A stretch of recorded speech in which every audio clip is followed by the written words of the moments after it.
April 5th, we just dropped Homecoming. First project since I've been back.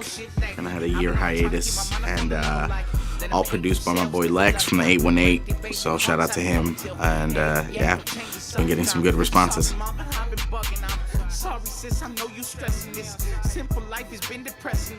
I took this one, not that I never took my music serious, but this one, there was like, you know, when you're an underground artist, sometimes you kind of tend to get lazy with your work. You think the music is always just going to speak for itself, but it doesn't work like that. You gotta promote right. You gotta take your time, make sure everything's coming out to your standards, and really take the time to game plan on how it's going to get dropped. You can't just drop music when you're an underground artist. You know, it may work for a J. Cole or Beyonce. You can fucking drop a surprise album on somebody, but when no one's heard of you, you know, you gotta really take your time. So this experience was definitely different. We planned it out. It was a coordinated attack, and so far so good. Yeah, that was just something we were sitting there kind of stoned, and we're like, so what can we do? And they're like, we should throw a homecoming dance. Oh, and then we're cool. like, homecoming dance? We should have a fucking crown. And then, yeah, we got the crown really early, so we started getting people to wear the crown at shows. And, it's just flat out what it is. It's a homecoming, man. It's feels like I came back not only to just regular life, but I feel like me as a person, I'm back to who I am.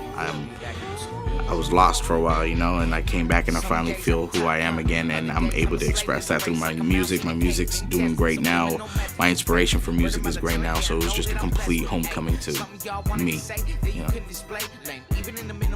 Bro, it was more than just like clear my mind, I guess you could say. Oh, wow. Yeah, I took off on just like you know, needed some recovery, man. I needed to get away from the world, you know, get away from everything we were doing at the time and where we were at.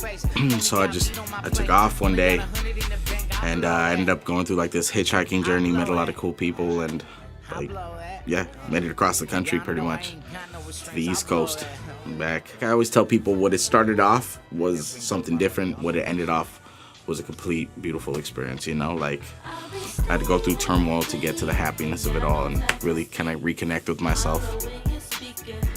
I don't know what my goal was. You know, like, you know, some things when you jump in 2 feet into the pool, you know, like you just jump, like that's what it started off. It was a jump.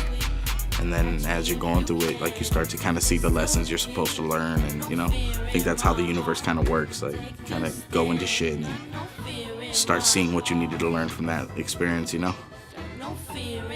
One funny one I can tell you was there was this time we were camping in the woods, and I was out there with like a bunch of hippies. They were like on this like hippie trip shit, and they were just like living in the woods.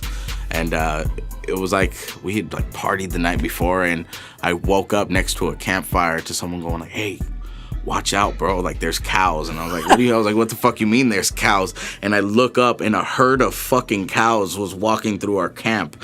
So that was one of the craziest ones, like big ass real fucking cows walking through, and we're like, oh shit, like what do I do? I've never been around a big ass cow like that.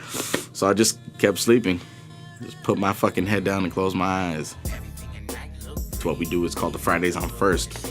And we do kind of like an open mic for the community, and we also have like local artists or people that we know come out, rock a couple sets, and then we open the floor to people who want to just come up and express themselves. And it's right there in Mariachi Plaza. East of the River Network is basically just a collective of like-minded artists that are just pushing, trying to make music and express themselves. It's just so happens that most of us are from the east side of LA. And yeah, it actually got started by our founder, Mezcalito, or Viva Mezcal. And he's been having this running for almost like 10 years, I think, now. And it's blossoming now into what it is, you know. You can find me at my website, where'shollow.com. You can buy my album there. I'm on Spotify, iTunes, Amazon, and Google Play. Hollow Visions with an S, not a Z. And on Instagram, Where's Hollow. Everything at